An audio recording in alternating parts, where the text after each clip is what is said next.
وَأَمُرْ بِالْعُرْفِ إِنَّ اللَّهَ وَمَلَائِكَتَهُ يُصَلُّونَ عَلَى النَّبِيِّ يَا أَيُّهَا الَّذِينَ آمَنُوا صَلُّوا عَلَيْهِ وَسَلِّمُوا تَسْلِيمًا اللهم صل على سيدنا محمد وعلى آل سيدنا محمد وبارك وسلم عليه الصلاة والسلام عليك يا سيدي يا رسول الله وعلى آلك وأصحابك يا سيدي يا حبیب اللہ۔ ذات محترم، ہم نے ایک حدیث پاک شروع کی تھی گزشتہ 2 محافل کے اندر۔ اللہ کے پیارے حبیب فرماتے ہیں امرنی ربی بتسعین، میرے رب نے مجھے 9 باتوں کا حکم دیا ہے۔ وہ حدیث آپ نے یاد کرنی ہے تو میری گفتگو کا مقصد پورا ہو گیا۔ حضور فرماتے ہیں پہلا میرے رب کا مجھے حکم یہ ہے الاخلاص فی السر والعلانیہ، میں ظاہر و باطن میں اخلاص کو اپنا شعار بناؤں۔ بولیں پہلا اللہ نے کون سا حکم دیا؟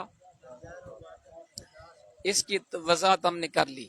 سکا فرماتے ہیں دوسرا میرے رب کا مجھے حکم یہ ہے والعدل فی الرضا والغضب، میں خوشنودی ناراضگی دونوں حالتوں میں عدل کروں۔ بولیں دوسرا حکم اللہ نے کیا دیا؟ تیسرا اللہ کا حکم سرکار فرماتے اللہ نے مجھے تیسرا حکم دیا ہے والقصد فی الغنا والفقر، میں خوشحالی تنگ دستی میں میانہ روی کو اپناؤں۔ بتائیں تیسرا اللہ نے کون سا حکم دیا اپنے حبیب کو؟ چوتھا حکم سرکار فرماتے اللہ نے مجھے چوتھا حکم دیا وَأَنْ أَعْفُوَ عَمَّنْ ظَلَمَنِي، جو مجھ پہ ظلم کرے اسے معاف کر دوں، جو مجھ پہ ظلم کرے۔ نمبر 5 سرکار فرماتے اللہ نے مجھے 5واں حکم دیا وَأَصِلَ مَنْ قَطَعَنِي، جو مجھ سے تعلق توڑے اسے تعلق جوڑوں۔ بتائیں 5واں حکم کون سا ہے؟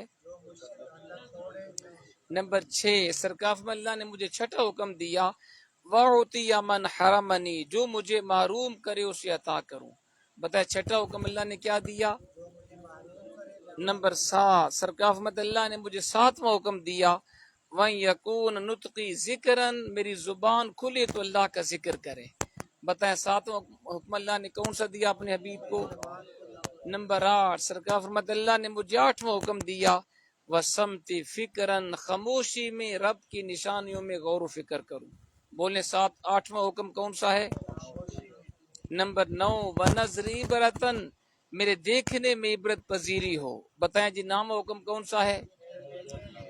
اس میں سے پہلا حکم کون سا تھا جو اللہ نے اپنے حبیب کو دیا؟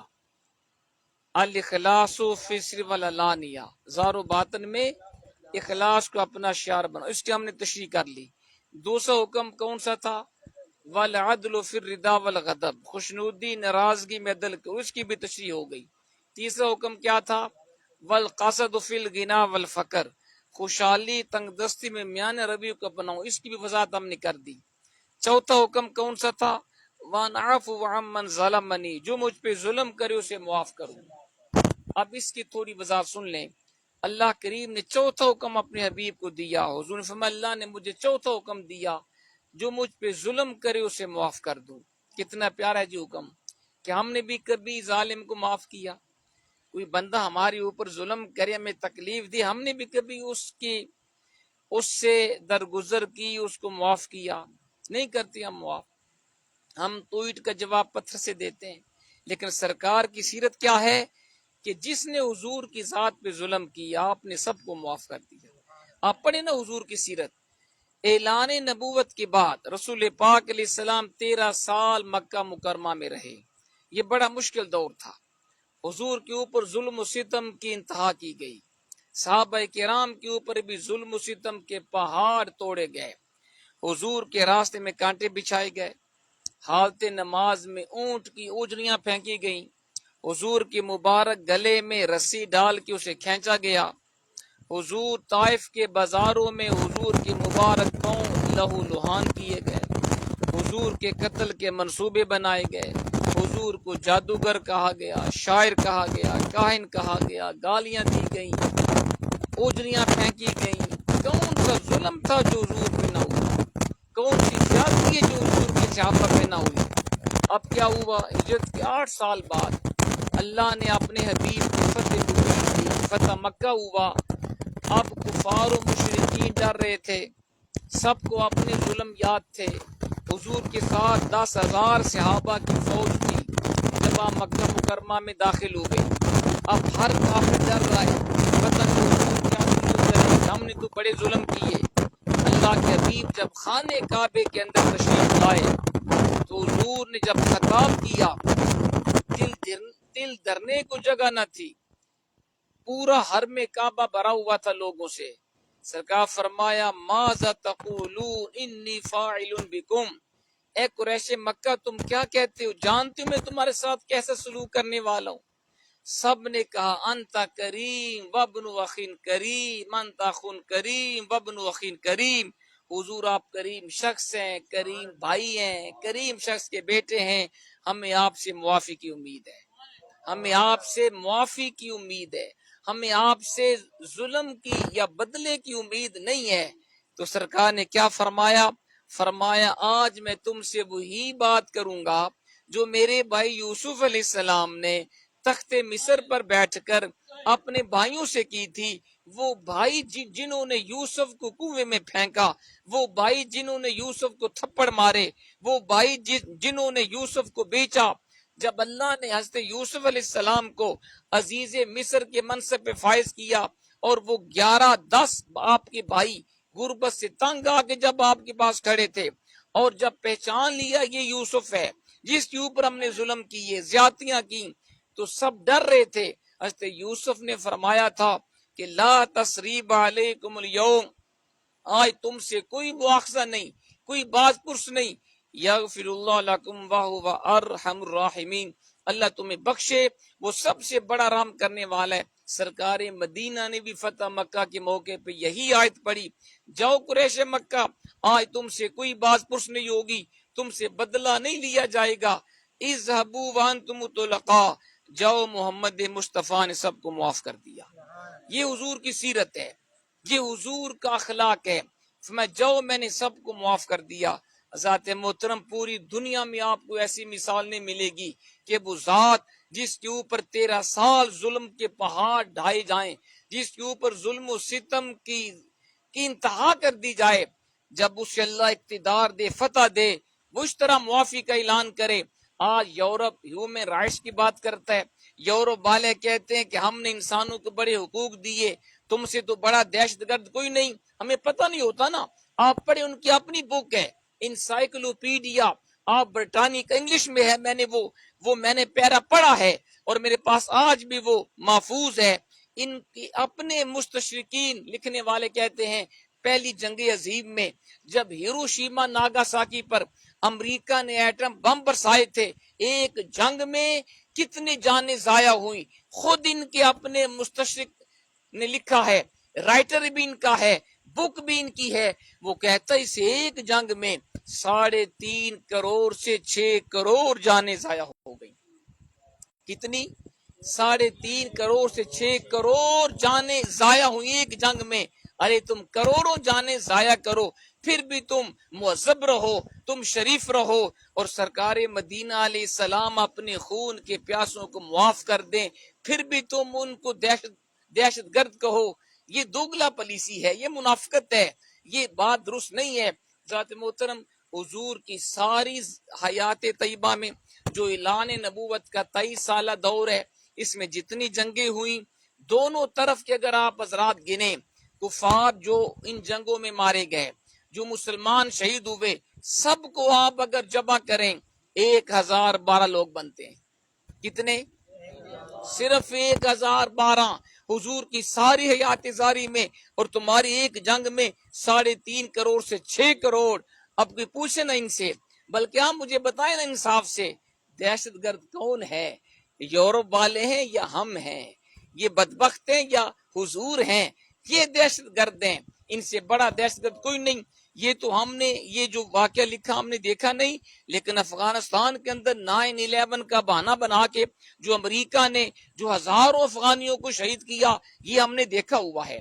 عراق کے اندر تیل کا بہانہ بنا کے جو امریکہ نے عراق کے اوپر خون کی ہولی کھیلی، یہ ہم نے دیکھی ہوئی ہے۔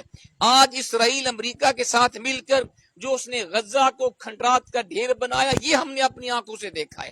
آج انڈیا جو مقبوضہ کشمیر کے اندر کرفیو لگا کے بیٹھا ہوا ہے اور کتنے لاکھوں کشمیری شہید ہو گئے، یہ ہم نے دیکھا ہے. ہم کیسے مانے کہ تم امن کے دائی ہو؟ ہم کیسے تسلیم کریں تم اچھے لوگ ہو؟ تم سے بڑا دہشت گرد کوئی نہیں اور سرکار مدینہ سے بڑا امن کا دائی کوئی نہیں ہے.